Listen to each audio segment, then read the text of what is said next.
ओम श्री हरिनंदन मम जीवन सर्वस्व भक्त्या नौमि पुनः पुनः राधा कृपामयं वपुं श्री गुरुदिनतारकं प्रभुं श्री गौरगोपालं भक्त्या नौमि पुनः पुनः वंदे अहं श्रीगुरु श्रीयुतपदकमलं श्रीगुरून् वैष्णवांश्च श्रीरूपं साग्रजातं सहगण रघुनाथान्वितं तं सजीवं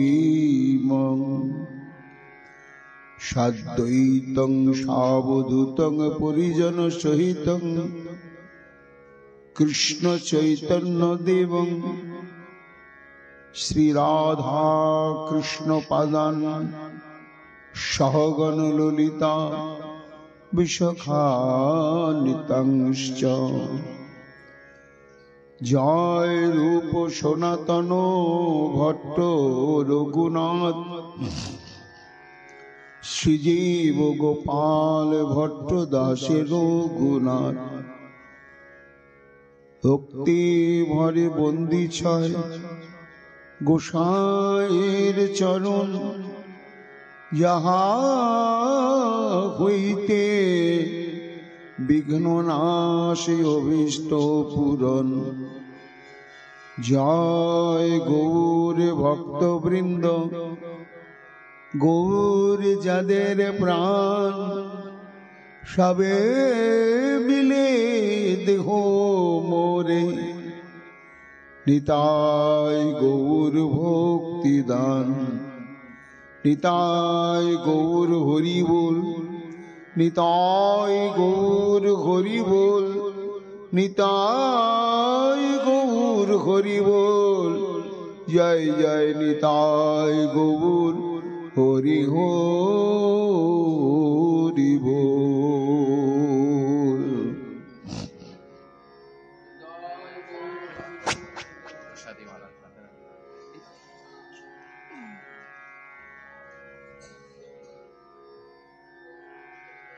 जय श्री राधे।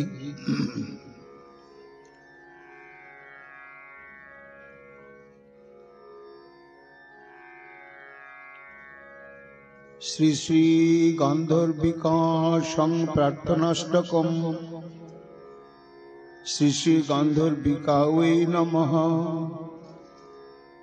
वृंदावने विहरतरिह केलिकुंजे मत्त दीप प्रवर कौतुक विभ्रमेन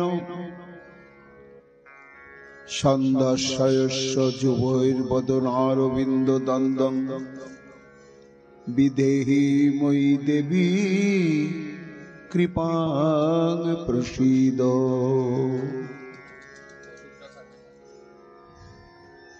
दुटो टैबलेट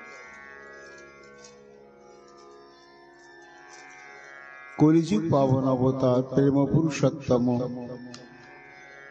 भगवान श्रीकृष्ण चैतन्य महाप्रभु अतीव निगूढ़ अंतरंग परिकर सर्वगोस्वामी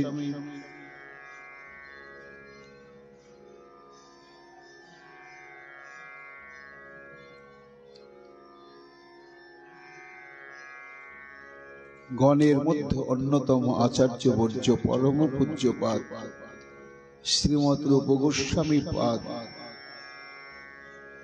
तार श्री श्री स्तवमाला ग्रंथेर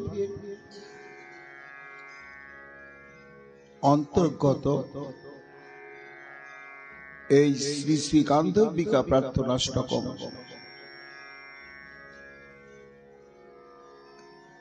এই অষ্টকে শ্রী শ্রী রাধা গোবিন্দের সম্ভোগাত্মক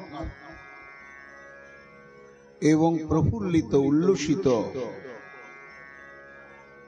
বদন মাধুর্য সমন্বিত যুগল দর্শনের ব্যাকুলতায় সেই দর্শন প্রাপ্তির জন্য আত্মেশ্বর এবং আত্মেশ্বরীর চরণে ঐকান্তিক প্রার্থনা নিবেদন করছে।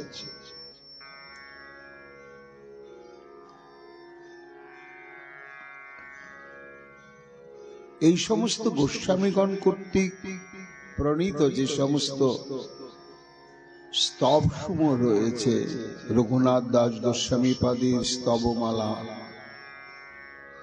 শ্রীমৎ রূপ গোস্বামী পাদের শ্রী বিষ্ণু, রঘুনাথ দাস গোস্বামী পাদের স্তবাবলী, শ্রী রূপ গোস্বামী পাদের স্তবমালা, বিশ্বনাথ চক্রবর্তী পাদের স্তবামৃত লহরী,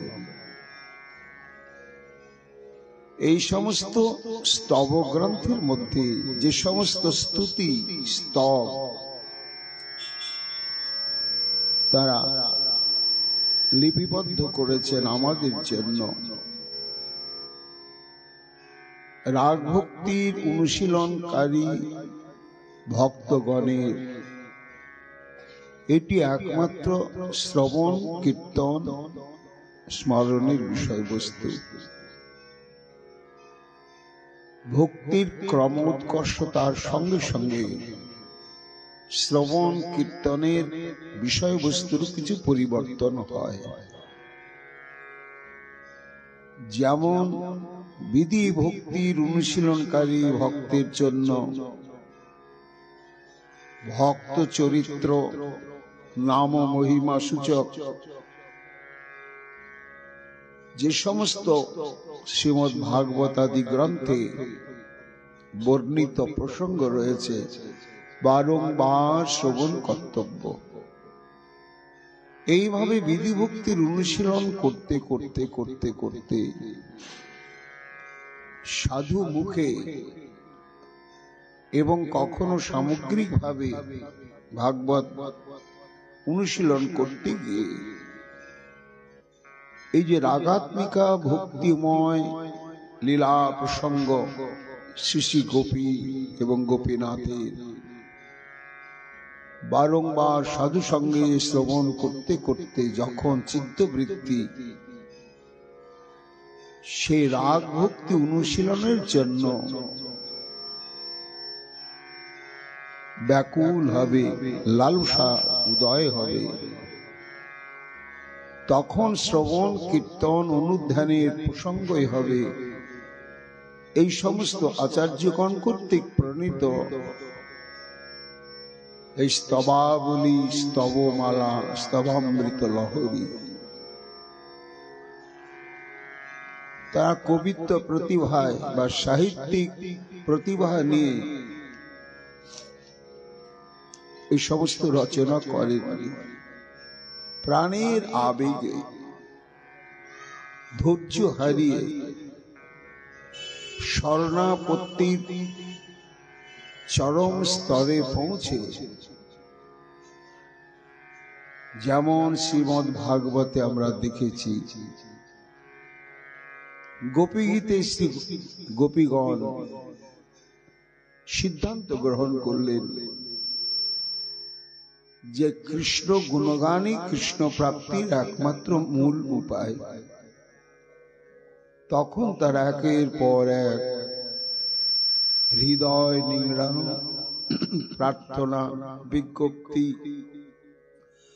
এবং লীলা মাধুর্যের উপমাধুর্যের মহিমা সমন্বিত গোপীগীতের এক একটি করে গান গাইতে শুরু করলেন। কিন্তু পরিশেষে তখনও শ্রী গোবিন্দ আমার অদৃশ্যই অবস্থায় থেকে গেলেন, দেখা দিলেন না। শেষে তখন গোপীগণ হতাশ হয়ে একটি পথ অবলম্বন করলেন, সেটি হচ্ছে হাহাকার, উৎকট হাহাকার, ক্রন্দন। তো যতক্ষণ পর্যন্ত সে হাহাকার, সে আরতি চরম উৎকণ্ঠার স্তরে উন্নীত না হচ্ছিল, ততক্ষণ গোবিন্দের আগমন ঘটে। সেটি যখন চরম অবস্থায় গিয়ে পৌঁছালো, ইতি গোপ্পা প্রগায়ন্ত প্রলন্তর চিত্রধা রুরুদু শিষ্যরং কৃষ্ণ দর্শন লালসা, তখন তাসাম আবির্ভূচ্ছ হৃস্ময়মান মুখাম্বুজ পিতাম্বর ধর শ্রাগ্বি সাক্ষাৎ মর্মথ মর্মথ। তো নিত্য সিদ্ধা এই সমস্ত গোপী গণের ক্ষেত্রেও যখন এই পরম্পরা, এই ক্রম, তখন সাধকের জীবনেও বিশেষত যারা রাগ ভক্তি অনুশীলনের পথে সবে প্রতিষ্ঠিত হয়েছেন, শুরু করেছেন, তাদের ক্ষেত্রে এই সমস্ত যে অনুশীলন করা একান্ত কর্তব্য, এ বিষয়ে কোনো সন্দেহই নেই। তো রাগ ভক্তির কোন অবস্থাতে উন্নীত হলে তবে শ্রী শ্রী রাধা গোবিন্দের এই উন্নত উজ্জ্বল রসাত্মক মাধুর্য আস্বাদনের তীব্র লালসা এবং সেবার উৎকণ্ঠা জাগ্রত হয়? কবিরাজ গোস্বামী পাদ বললেন যে সাধন ভক্তি স্তর অতিক্রম করে যখন সাধক নিজের তীব্র ভজন উৎকণ্ঠা এবং গুরু বৈষ্ণবের অশেষ কৃপায় ভাবভক্তি স্তরে উন্নীত হয়, তখন স্বতঃস্ফূর্ত ভাবে তার মধ্যে কতগুলো লক্ষণ প্রকাশ পায়। যাহার হৃদয়ে ভাবাঙ্কুর হয়, তাহাতে এতিক চিহ্ন সর্বশাস্ত্রে কয়। কি কি চিহ্ন? না শান্তি অভ্যর্থ কালোত্তং বিরক্তির মানুষূন্যতা, আশা বন্ধ সমুৎকণ্ঠা নাম গানে সদা রুচি, আসক্তি স্তদ গুণাখ্যানে প্রীতি স্তদ বসতি স্থলে ইত্যাদয় অনুভাবা সূর্যাত ভবাঙ্কুরে জলে। শ্রীমৎ রূপ গোস্বামী পাদ ভক্তি রসামৃত সিন্ধুতে বলছেন, সূর্যাত ভাবাঙ্কুরে জলে, যার অন্তঃকরণেতে এই ভাবভক্তির উদয় হয়, তখন তার এই 9টি লক্ষণ প্রকাশ পায়। সেটি কি? ক্ষোভশূন্যতা, নির্বিকার চিত্তবৃত্তি, সুঘটনা দুর্ঘটনা যত কিছুই ঘটুক, শারীরিক মানসিক আদি ভৌতিক আদি দৈবিক যত প্রকারই কিছু ঘটুক, কিন্তু ক্ষোভশূন্য চিত্তবৃত্তি, নির্বিকার, অব্যর্থ কালোত্তম, কৃষ্ণ প্রসঙ্গ ছাড়া এক মুহূর্ত তার কাছে মৃত্যু তুল্য যন্ত্রণাময়, বিরাগ, কৃষ্ণ প্রীতির সম্পর্ক সম্বন্ধ যার মধ্যে নেই, সেই বস্তুটি যতই মূল্যবান হোক, আস্বাদ্য হোক, দুর্লভ হোক, ফিরেও তার দিকে তাকানোর বাসনা জাগবে না। এই হচ্ছে বিরাগ, মানুষশূন্যতা, সর্বাবস্থায় অভিমান শূন্য। তারপরে কৃষ্ণ পাবার আশা, তার পরবর্তী লক্ষণ হচ্ছে শ্রী গোবিন্দকে পাবার জন্য উৎকণ্ঠা। এই উৎকণ্ঠাই হচ্ছে লীলা মাধুর্য আস্বাদন, লীলায় প্রবেশ, ভাবযোগ্য দেহের স্বরূপের অনুভূতি ইত্যাদি জাগার একমাত্র প্রাণ সত্তা। সমৎকণ্ঠা হয় সদা লালসা প্রধান। কেমন লালসা? না যেমন তৃষিত চাতক দীর্ঘকাল অনাবৃষ্টি এক বিন্দু বাড়ি পাবার জন্য যেমন উৎকণ্ঠিত চিত্ত চিৎকার করতে থাকে, কোনো অপেক্ষা তার কাছে বাধা হয়ে দাঁড়াতে পারে না। সমুৎকণ্ঠা হয় লালসা প্রধান।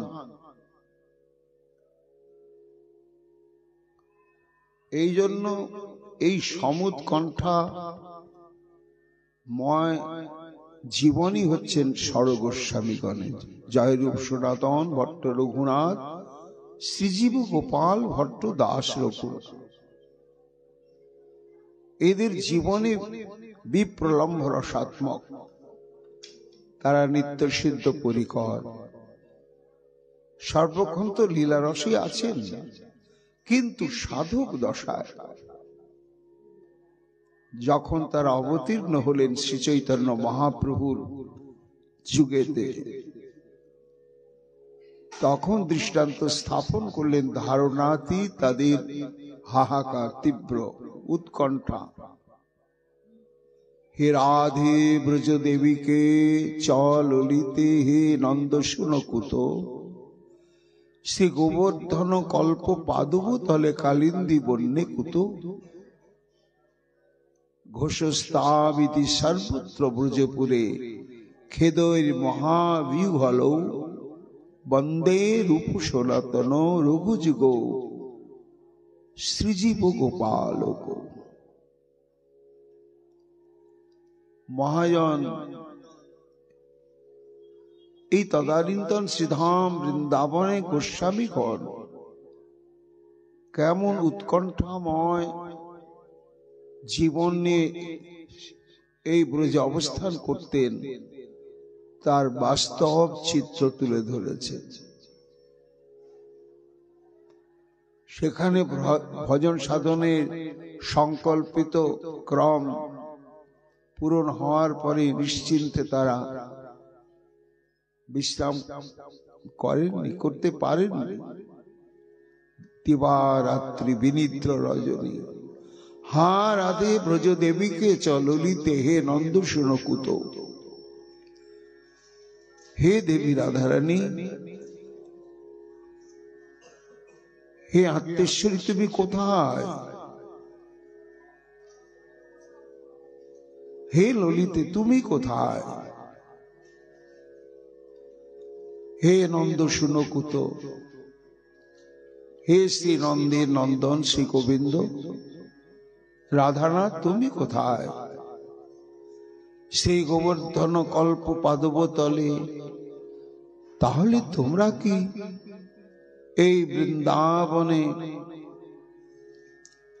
গিরি গোবর্ধনের কোন নিভৃত কেলি কুঞ্জে কি অবস্থান করছ? কেলি বিলাসে নিমগ্ন হয়ে রয়েছ, কিংবা কালিন্দী বন্যে কুত, কালিন্দীর কুলে কেলি কদম্বের বনে, সেখানে কি তোমরা অবস্থান করছো? কোষস্তাবিতে সর্বত ব্রজপুরে, খেদের মহাবিহ্বল। এইভাবে হাহাকার, এইভাবে উৎকণ্ঠা সারা বৃন্দাবন, হা রাধে দেখা দাও, হা রাধে দেখা দাও, হা রাধে দেখা দাও। শোকাকুল চিত্তে সমগ্র ব্রজমণ্ডলে এইভাবে দিবানিশি গোস্বামীগণ নিরন্তর ভ্রমণ করছে।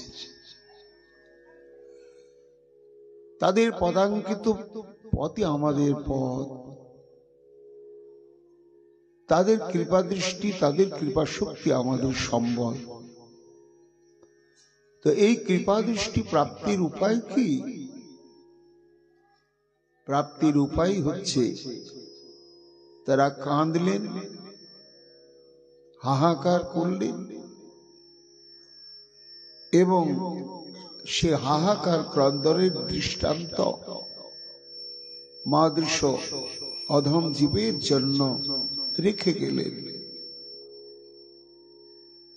আমরা কাঁদলাম, রাধে দেখা দাও, হলো না দেখা। এই জগতের জীব, আমাদের হয়ে তোমরাও এমনি করে কাঁদো, এমনি করে উৎকণ্ঠিত হও। বিনা উৎকণ্ঠায় কখনো তাকে পাওয়া যাবে না। এই উৎকণ্ঠাই হচ্ছে একমাত্র সেবা সৌভাগ্য, দর্শন সৌভাগ্য প্রাপ্তির একমাত্র হেতু, আর অন্য কোনো কিছু। এই অষ্টকে পূজ্যপাদ রূপ গোস্বামী পাদ সে হাহাকারের দৃষ্টান্তই স্থাপন করেছে। নামটি হচ্ছে কি? শ্রী গান্ধর্বা সংপ্রার্থনাষ্টকম, স্তবটির নাম। শ্রীমতী রাধারানীর একটি নাম হচ্ছে গান্ধর্বা। পূজ্যপাদ রঘুনাথ দাস গোস্বামী পাদ যখন শ্রীমতী রাধারানীর অষ্টোত্তর শত নাম স্তোত্রম লিখছেন, তখন তিনি ওই 108টি নামের মধ্যে প্রথম রাধা, দ্বিতীয় গান্ধর্বিকা, তৃতীয় গোষ্ঠ যুবরাজৈক কামিতা, চতুর্থ গান্ধর্বা রাধিকা, পঞ্চম চন্দ্রকান্তি, ষষ্ঠ মাধব সঙ্গীত। এই তৃতীয় শ্লোকে এই 6টি নাম ঘোষণা করেছেন। তার মধ্যে গান্ধর্বিকা একটি নাম, আবার গান্ধর্বা রাধিকা একটি নাম। একই বিশেষণ যুক্ত দুটি নাম দাস গোস্বামী পাদ ঘোষণা করলেন স্তবাবলিতে। রূপ গোস্বামী পাদ সেই ঘোষিত নামটি শ্রীমতী রাধারানীর গ্রহণ করলেন, গান্ধর্বা। রাধারানীর এক নাম হচ্ছে গান্ধর্বা। কেন গান্ধর্বা নাম? মহাজন বলছেন, গান্ধর্বং কারয়তু চারয়তিতি গান্ধর্বিকা। অর্থাৎ এই যে সঙ্গীত সম্যক রূপে জাগৃত হয়ে শ্রী ভগবানকে বশীভূত করতে সক্ষম, এই সঙ্গীত গন্ধর্ব লোকের বস্তু। গন্ধর্বগণই নিরন্তর এই সঙ্গীত বিদ্যায় পারদর্শী এবং নিপুণ। এই জন্য সঙ্গীত বা গীত বাদ্যাদির এক নাম হচ্ছে গান্ধর্ব বিদ্যা। শ্রীমতী রাধারানী হলেন এই সঙ্গীত বিদ্যা বা গান্ধর্ব বিদ্যায় অদ্বিতীয়া। তিনি কারো কাছে শেখেননি, বিদ্যায় এসে শ্রীমতী রাধারানীর চরণ আশ্রয় করেছেন, করে তার সত্তাকে সার্থক করেছেন। এই জন্য তার নাম হচ্ছে গান্ধর্বিকা।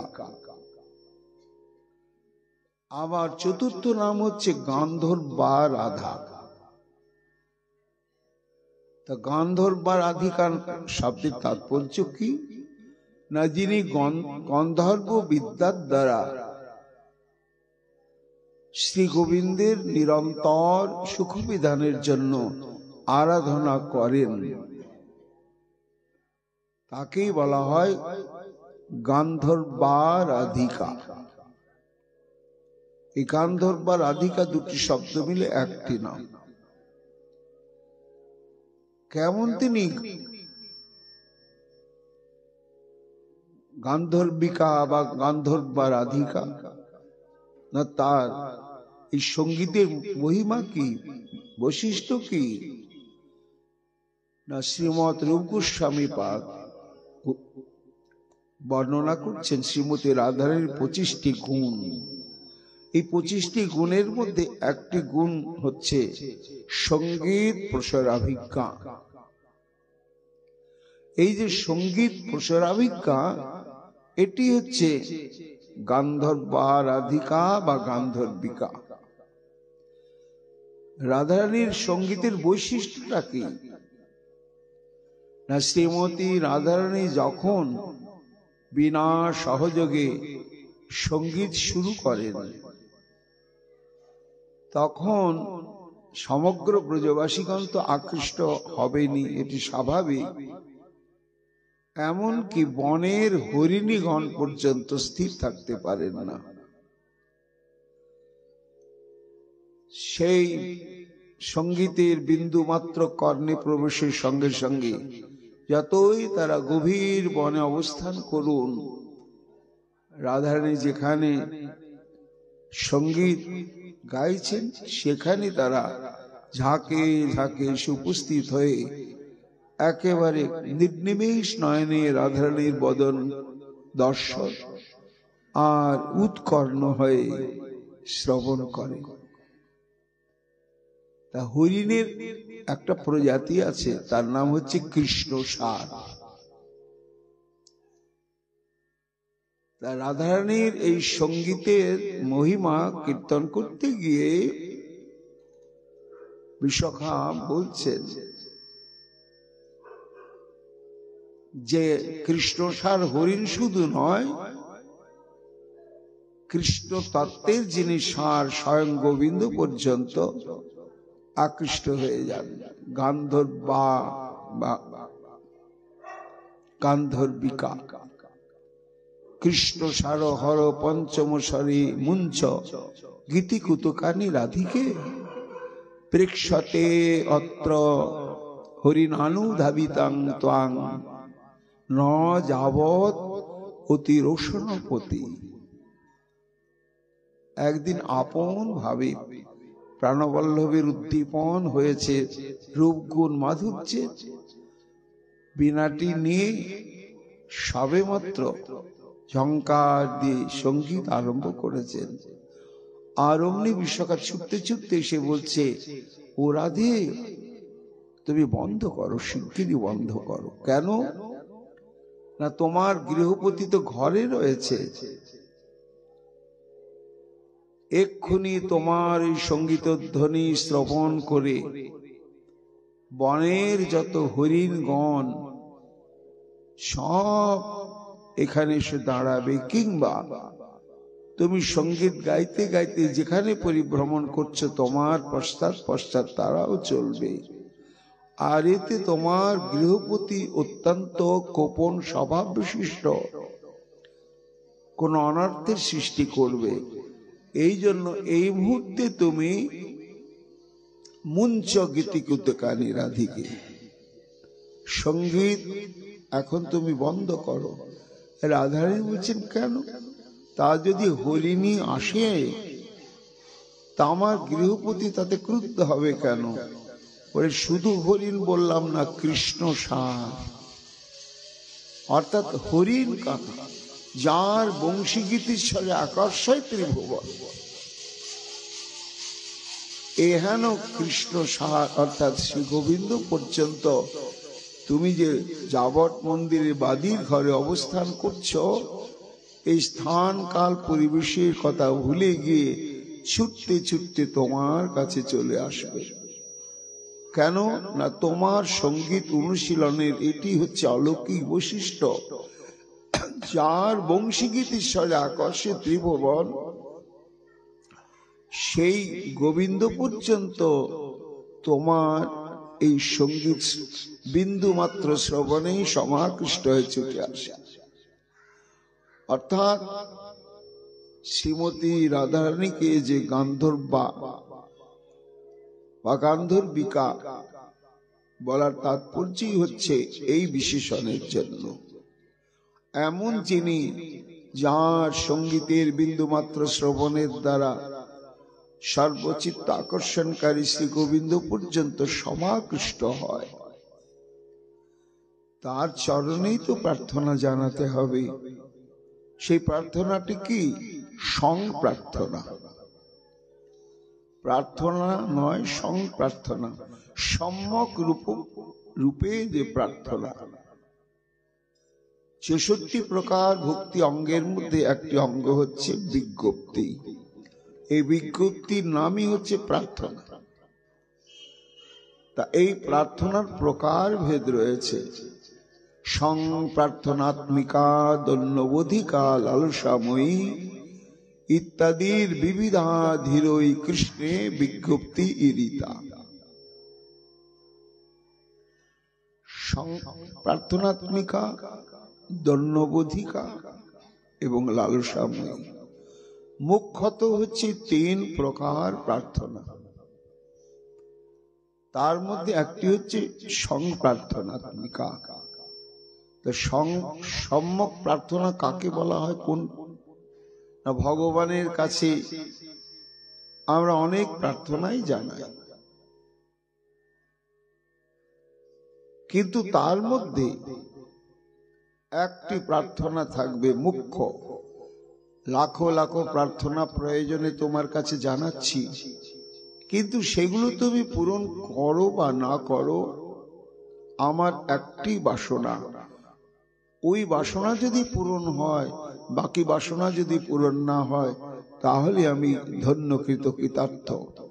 আর আমার গৌণ বাসনার সময় যদি তুমি পূরণ করে দাও প্রভু, আমার মুখ্য বাসনা যদি অপূর্ণ থাকে, তাহলেও আমার কোনো সার্থকতা নেই। যেমন সম্যক সার কৃষ্ণের বাসনার আসলীলা। শ্রী গোবিন্দ হচ্ছেন ইচ্ছাময় পুরুষ, তার অনন্ত বাসনা, শিশ্রিক্ষা, যুযুৎসা, রিরংসা, কিন্তু তার মধ্যে একটি সম্যক বাসনা। সেটি কি না? শ্রীমতী রাধারানী সহ মহারাস লীলার অনুষ্ঠান। তেমনি সাধকের একটি প্রার্থনা মুখ্য, সেটি সম্যক প্রার্থনা। সম্যক, অন্য কোন প্রার্থনা সেখানে স্থান নেই। সেই প্রার্থনাটা কি না? এই অষ্টকের প্রথম অষ্টক থেকেই সেটি গোস্বামীপাদ অভিব্যক্ত করেছেন। বৃন্দাবনে বিহরত রিহ খেলি কুঞ্জে, মত্ত দীপ প্রবর কৌতুক বিভ্রমেন, সন্দর্শয় সযুবর বদনারবিন্দং, বিদেহি মই দেবী কৃপাং প্রসীদ। কৃপাং প্রসীদ, হে দেবী।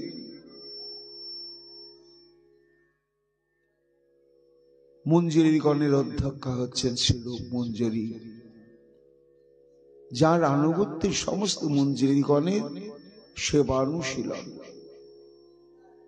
আজ তিনি সেবা থেকে বঞ্চিত। শ্রী যুগল যেন রূপমঞ্জুরিকে দূরের শরীরে রেখে কোন নিভৃত বিলাস কুঞ্জে সম্মিলিত হয়েছেন।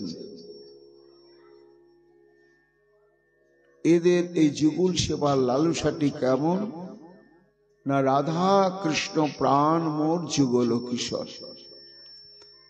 তা দেহ থেকে প্রাণকে যেমন সরিয়ে নিলে দেহের অস্তিত্ব থাকে না, এই সমস্ত রাধা কিঙ্করী বা মঞ্জুরি গণের ঠিক সেই দশা। এক মুহূর্ত যদি তারা যুগল সেবা, সৌভাগ্য এবং দর্শন থেকে বঞ্চিত হন, তাহলে মৃত্যুর চাইতো তাদের উৎকট অসহনীয় বেদনা, হাহাকার।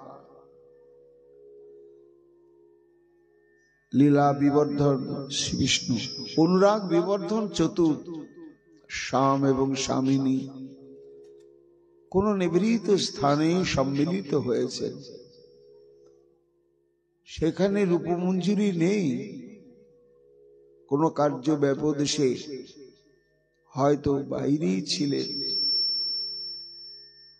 এইবার সেই দর্শন বঞ্চিতা রূপমঞ্জুরি অন্তরে হাহাকার অনুভব করছেন তিনি। রাধারানীও নেই, গোবিন্দও নেই, তাহলে নিশ্চয় দুজনে কোথাও সম্মিলিত হয়েছে। এবং শুধু সম্মিলন নয়, তাদের মধ্যে হচ্ছে অভিনব চরম বিলাস। কেমন বিলাস? উদ্ভ্রান্ত মত্ত দীপ প্রবর কৌতুক বিভ্রমেন। দ্বীপ শব্দে হচ্ছে এখানে হস্তি।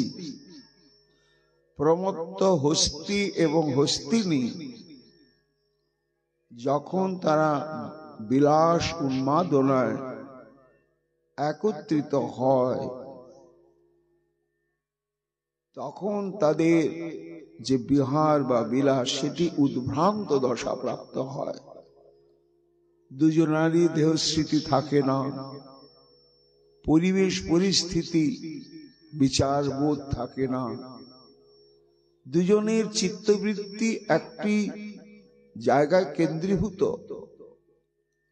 সেটি হচ্ছে বিলাস উন্মাদনা থেকে জাত যে এক আনন্দানুভূতি।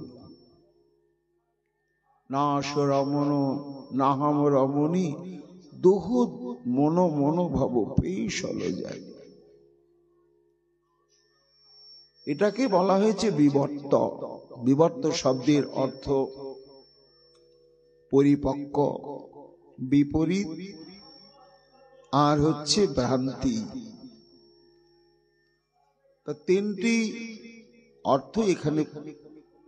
ভ্রান্তি শব্দ হচ্ছে কে নায়ক কে নায়িকা, চরম বিলাসের উন্মাদনায় সে বিভ্রান্তি অনুভব করছেন। আগে তো অনুভব অন্তরে, তারপরে প্রাপ্তির জন্য ব্যাকুলতা। আগে যদি অনুভূতিটি অন্তরে সঞ্চারিত না হয়, তাহলে গুরুত্ব বাড়বে না যে তার জন্য আমার কাঁদতে হবে, ব্যাকুল হতে হবে। তা কেমন বিহার? মত্ত দীপ প্রবর কৌতুক বিভ্রমেন। হে শ্রী রাধে, তোমরা মত্ত মাতঙ্গের ন্যায় এই শ্রীধাম বৃন্দাবনে দুজনে কোথাও বিহার রত রয়েছ। আমি এমতো অবস্থায় তোমাদের শুধু দর্শন প্রাপ্তি। পূর্বপক্ষ কেউ যেন প্রশ্ন করছেন, আচ্ছা এমনি কি রাধা গোবিন্দ যুগলিত অবস্থায় দর্শন কাম্য না হয়ে তাদের এই গভীর সম্ভোগ আত্মক মিলন দর্শনের লালসা কেন? না, এইখানেই তো প্রাপ্তির চরমতম সার্থকতা। রাধা এবং গোবিন্দের উভয়ের যদি এই নিবিড় বিলাস সাধন না হতো, তাহলে কি হতো জগতে? কবিরাজ গোস্বামী পাদ বলছেন, কৈশোর বয়স কাম জগত সকল রাসাদি লীলায় তিন করিলা সফল। শ্রী গোবিন্দের নানা প্রকার লীলা রয়েছে। সেই সমস্ত লীলা শ্রবণ কীর্তন স্মরণের দ্বারা জগতের কল্যাণ সাধন হয়েছে। কিন্তু সর্বাপেক্ষা কল্যাণ সাধন হচ্ছে রাধা গোবিন্দের এই সম্ভোগ আত্মক লীলা বিলাস দর্শন শ্রবণ এবং স্মরণের দ্বারা। রাসলীলার অন্তে তারস্বরে ঘোষণা করলেন সুকমুনি, প্রজবধূ সঙ্গে কৃষ্ণের আশাদি বিলাস যেই জন কহে শোনে করিয়া বিশ্বাস, হৃদরোগ কাম তার তৎকালে হয় ক্ষয়, তিন গুণ ক্ষোভ নহে মহাধীর হয়। তো জগতের অমঙ্গলের কারণই হচ্ছে কাম,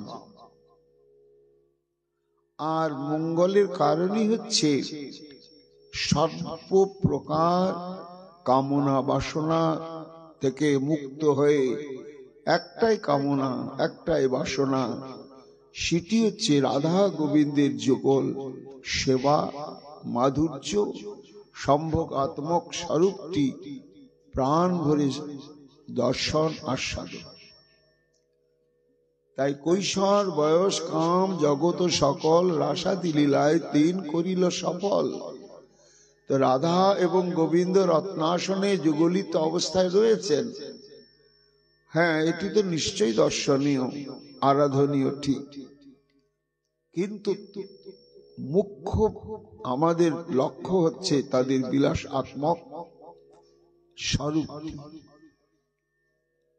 এই জন্য পুরাণও বললেন, সোপি কৈশোরক বয় মানন মধুসূদন রেমে স্ত্রী রত্নকুটস্থ সপাশু সপিতা হিত। বিষ্ণু পুরাণে বলা হচ্ছে যে সেই মধুসূদন শ্রী গোবিন্দ তার কৈশোর বয়সকে কিভাবে সার্থক করে জগতের কল্যাণ সাধন করলেন না, রেমে তাদের সঙ্গে রমণ করে, কোথায়? শ্রীধাম বৃন্দাবনে,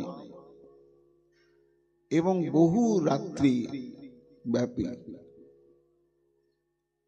আবার বিদগ্ধ মাধবে বলা হচ্ছে, হরির শোন চেত বাতরিশন মথুরায়াং মধুরাক্ষী রাধিকা চ অভবিষ্যদ্যং বৃথা বিসৃষ্টি মকরাঙ্ক স্তদ বিশেষস্তৎ অত্র। পূর্ণমাসী বলছেন বৃন্দাকে যে দেখো হে মধুর নয়নে বৃন্দে, এই যে শ্রীহরি অর্থাৎ শ্রীকৃষ্ণ এবং শ্রী রাধা, এরা যদি এই মথুরা মণ্ডলে অবতীর্ণ না হতেন তাহলে কি হতো? বৃথা বিসৃষ্টি মকরাঙ্ক, অর্থাৎ সৃষ্টি ব্যর্থ হয়ে যেত। সৃষ্টি ব্যর্থ হবে কি করে? না, সৃষ্ট জীব যতক্ষণ পর্যন্ত এই রাগ ভক্তির আশ্রয়ে সেই রাধা গোবিন্দের যুগল চরণ প্রান্তে উপস্থিত না হবে সেবা বাসনা নিয়ে, ততক্ষণ পর্যন্ত সৃষ্টির সার্থকতা নেই। তাই এটি কি করে জাগবে? জাগার উপায় কি? জাগার উপায় হচ্ছে হেলয়া শ্রদ্ধা যেমন করে হোক নিরন্তর ওই রাধা গোবিন্দের বিলাসাত্মক লীলা প্রসঙ্গ সাধুর সঙ্গে বসে নিরন্তর শ্রবণ করতে করতে করতে করতে তার অন্তরে লালসা জাগবে, আর তখনই ভজন শুরু হবে, গুরু আনুগত্য হবে, পথ পাবে। এই জন্য বিশ্বের কল্যাণ সাধন হতো না যদি রাধা গোবিন্দ এইভাবে বিলাসাত্মক স্বরূপ প্রকট না করতেন এই মথুরায়। আর কি হতো না, মকরাঙ্কস্তু বিশেষত সদাত্র। মকরাঙ্ক হচ্ছে কন্দর্প, কামও সার্থক হতো না। কেন না, কাম তো একটি বৃত্তি, প্রাকৃত এবং অপ্রাকৃত স্বরূপ। তা প্রাকৃত স্বরূপটির অন্তরালে একমাত্র সৃষ্টি ছাড়া আর কিচ্ছু নেই। ব্রহ্মা যখন প্রজাপতি বৃন্দকে প্রজা সৃষ্টির কথা বললেন, তারা ব্যর্থ হয়ে গেলে তখন ব্রহ্মা নিজের মন থেকে প্রাকৃত কন্দর্পকে সৃষ্টি করলেন, প্রকাশ করলেন। তাই তার নাম হলো মনোভব। প্রকাশে ব্রহ্মাকে বলছেন, আমি কে, আমার কর্তব্য কি? তুমি আমার থেকে সৃষ্ট হলে আমি তোমার পিতা। এই নাও এই ধনু আর এই 5টি বাণ। তুমি এক একটি বাণ নিক্ষেপ করলে জড় জগতের যতই জীব মহাধীর জিতেন্দ্রীয় যাই হোক না কেন, সে স্থির থাকতে পারবে না। রমণ সুখ উন্মাদনায় আত্মহারা হয়ে যাবে, আর তখনই স্ত্রী পুরুষের মৈথুনাদি ক্রিয়া শুরু হবে, আর তখনই সৃষ্টি প্রবাহ চলবে। এটি যদি ভাগবতের সিদ্ধান্ত হয়, তাহলে জড় জগতের যে রমণ সুখানুভূতি, এটা তো সম্ভব নয়। ওটা একটা মোহ সৃষ্টি করে দেওয়া হলো যাতে সৃষ্টি ক্রিয়া অব্যাহত হয়। কেন না, জীবে জীবে সম্ভোগের দ্বারা কখনো কাম সার্থক হয় না। কেন, জীবের তো কোনো লিঙ্গভেদই নেই, পুরুষত্ব নেই, নারীত্ব নেই। যৎ যৎ শরীর মাদতে তেন তেনই বা বক্সাতে। তারপরে তাদের যেটি রমণ, সেটি রমণটি হচ্ছে কাম, প্রেম নয়। প্রেম এবং কামের রমণের মূর্তিটি এক, কিন্তু উদ্দেশ্য আলাদা। যখন প্রিয়জনের মাধ্যমে আমি নিজের ইন্দ্রিয়কে চরিতার্থ করবার জন্য সম্মিলিত হচ্ছি, তখন এর নামই হয় কাম। উভয়ের মধ্যে এই প্রতিযোগিতাই থাকে যে প্রিয়জনের দ্বারা আমি কতটা সুখ আমি পাচ্ছি, আর প্রিয়জনও ভাবছে ওর দ্বারা আমি কতটা সুখ পাচ্ছি। এবং সেই সুখটা কি না, একেবারে সম্পূর্ণ শারীরিক সুখ। আর এটি যখন ভগবতী রাজ্যে চলে যায়, তখন এটা অন্যরূপ হয়। তখন নিজের সমস্ত মনোবৃত্তি ইন্দ্রিয়ের দ্বারা প্রিয়তম শ্রীকৃষ্ণের সর্বাত্মক সুখ প্রচেষ্টার দিকেই দৃষ্টি থাকে, আর অন্য কোনো দৃষ্টি থাকে না। তখন ওটি হয়ে গেল রতি, ওটি হয়ে গেল প্রেম ভক্তি। তা সেটি যতক্ষণ পর্যন্ত নিত্য নায়ক এবং নিত্য নায়িকাতে তারা সেই কাম যতক্ষণ পর্যন্ত আশ্রয় না নিচ্ছে, সার্থক হবে না। এই জন্য কাম কন্দর্প অর্থাৎ রমণ নামক যে প্রবৃত্তি, সেটি পরিপূর্ণ সার্থকতা একমাত্র রাধা গোবিন্দের এই বৃন্দাবন লীলাতে। এই জন্য সেই রাধা গোবিন্দের যে সম্ভোগাত্মক স্বরূপ, এটি হচ্ছে রাধা দাসীগণের একমাত্র কাম্য। সেখানে সেবা, সেখানে দর্শন সঞ্জাত, স্পর্শন সঞ্জাত যত সুখানুভূতি, নিভৃত বিলাস কুঞ্জে সম্মিলিত হয়েছেন শ্রী রাধা গোবিন্দ। কেমন তাদের স্বরূপ? রায় কহে কৃষ্ণ হন ধীর ললিত, নিরন্তর কাম ক্রীড়া যাহার চরিত। কবিরাজ গোস্বামীপাদ বলছেন, মূর্তিমন্ত শৃঙ্গার, শৃঙ্গার রস সর্বস্বং শিকি পিঞ্চ বিভূষিতম। অর্থাৎ সাক্ষাৎ শৃঙ্গার ঘনাকৃতি মূর্তি, এটি তার স্বরূপ। কৃষ্ণ হন ধীর ললিত, নিরন্তর কাম ক্রিয়া যাহার চরিত। কাম ক্রিয়ার শব্দ হচ্ছে প্রেম বিলাস।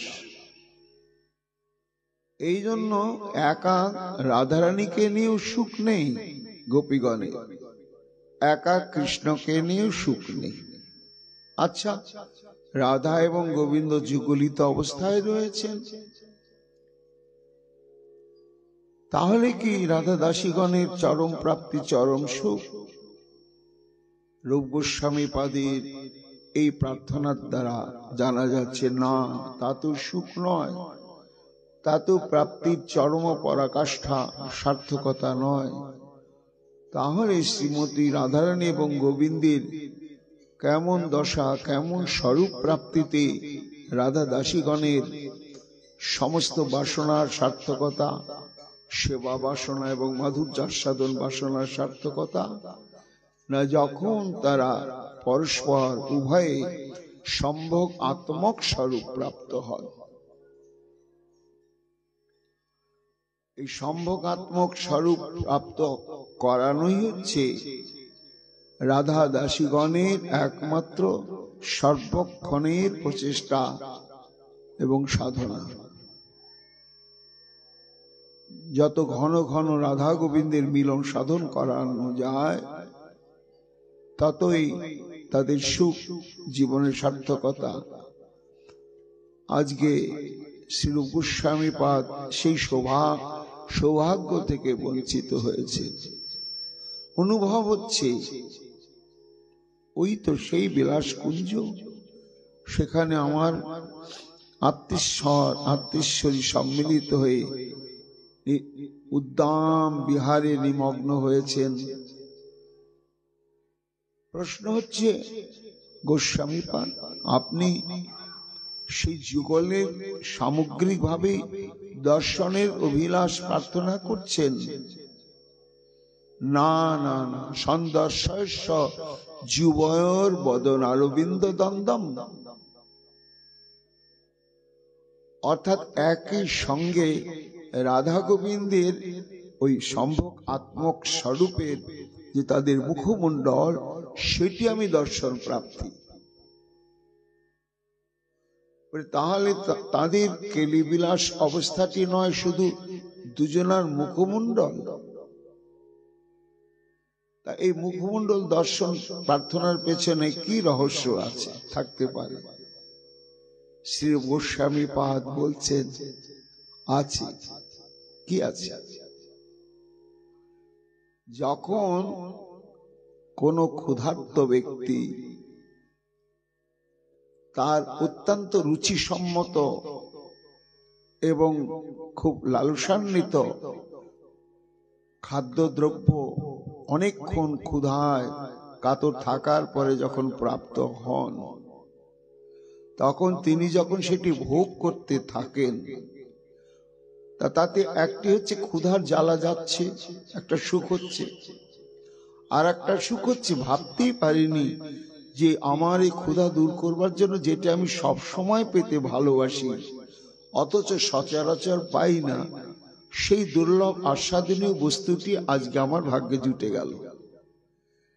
একে যে ক্ষুধার জ্বালা নিবৃত্তিতে সুখানুভূতি, আর একটি যে অত্যন্ত আকাঙ্ক্ষিত বস্তু দৈবক্রমে প্রাপ্ত হওয়াতে আস্বাদন করবার প্রাককালে তার যে সুখানুভূতির অভিব্যক্তি, সেটি কিন্তু কোনো ব্যক্তি তার অন্যান্য অঙ্গ প্রত্যঙ্গে প্রকাশ পায় না। তার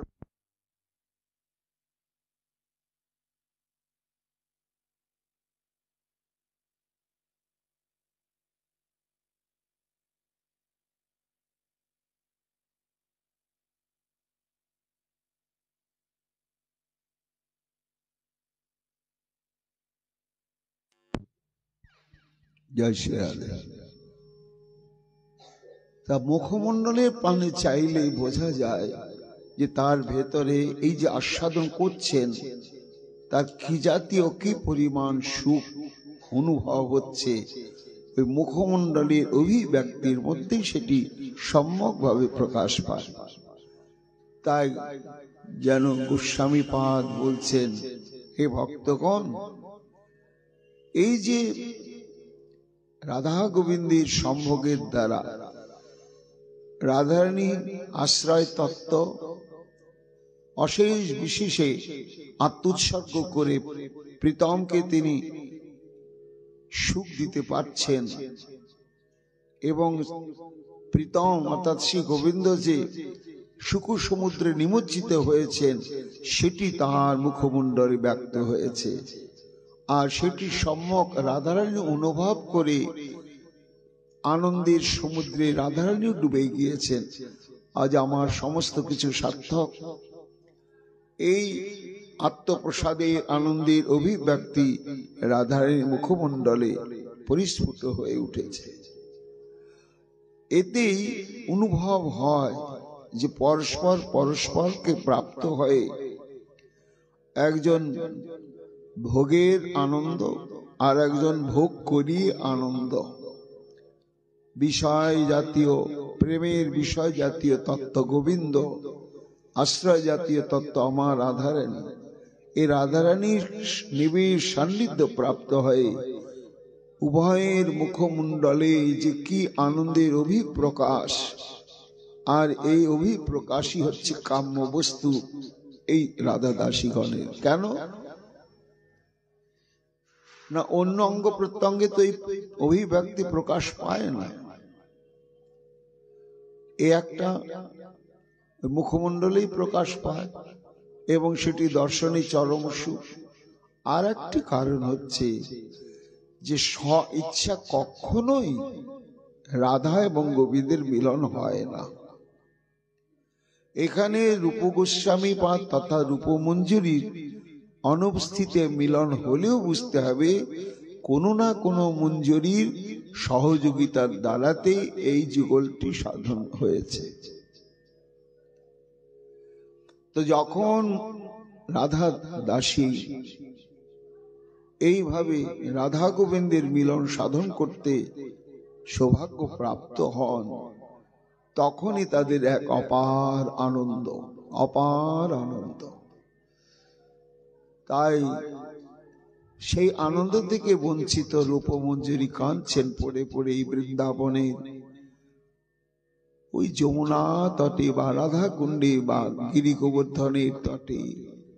হা রাধে, হা শ্রী নন্দনন্দন,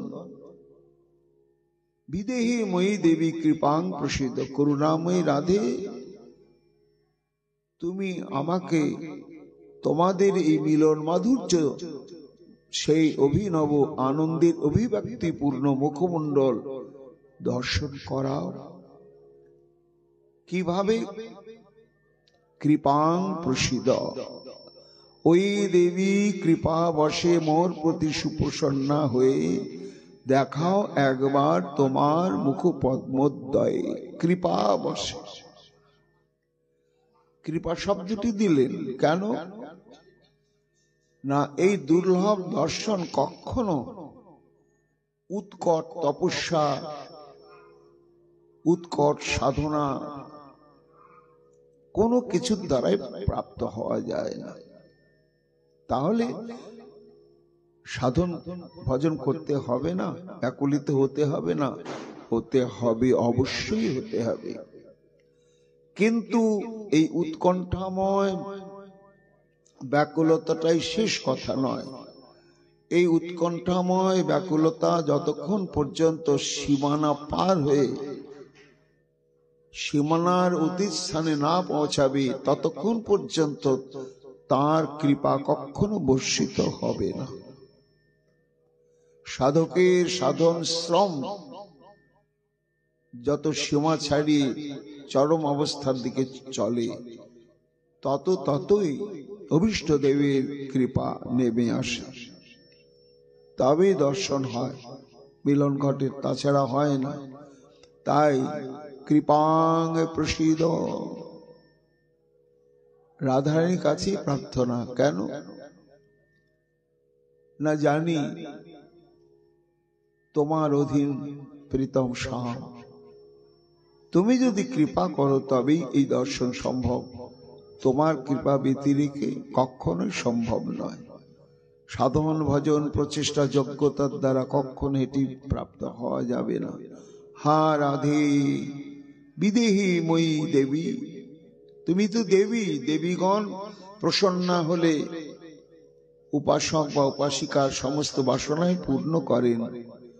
সেই তুমি অধিদেবী, আমাদের বিশেষভাবে বিধান করো এবং কৃপা করো, করে প্রসন্না হয়ে সন্দর্শয়, সম্যক রূপে দর্শন করতে চাই।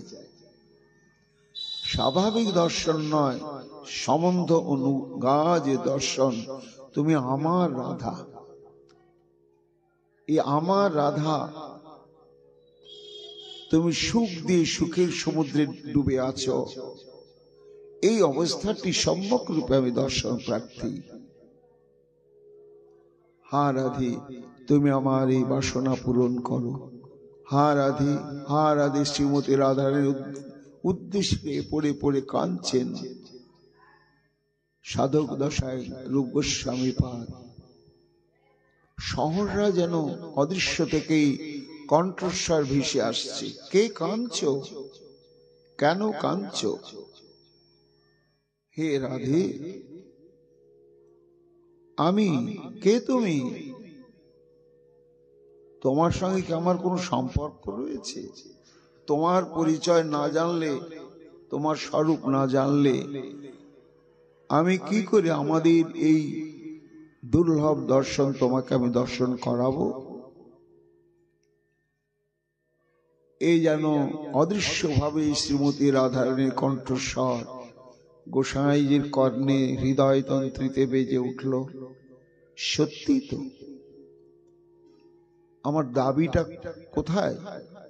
কি পরিচয় আমি দাবি করছি যে তুমি দর্শন করার সম্যক রূপে তোমাদের সম্ভব আত্মক অবস্থায় উভয়ের মুখমণ্ডলে যে আনন্দের উচ্ছ্বলিত মাধুর্য, সেটি আমি দর্শনের অভিলাষী। আমার তো এই দাবির পেছনে যুক্তিসঙ্গত কোনো কারণ থাকতে হবে। এইবার কি যুক্তিসঙ্গত কারণ? অর্থাৎ রাধারানীর সঙ্গে রূপমঞ্জরির সম্পর্কটি কেমন? তিনি কি বাইরের থেকেই দর্শন প্রার্থী, না সম্বন্ধানুগা হয়ে?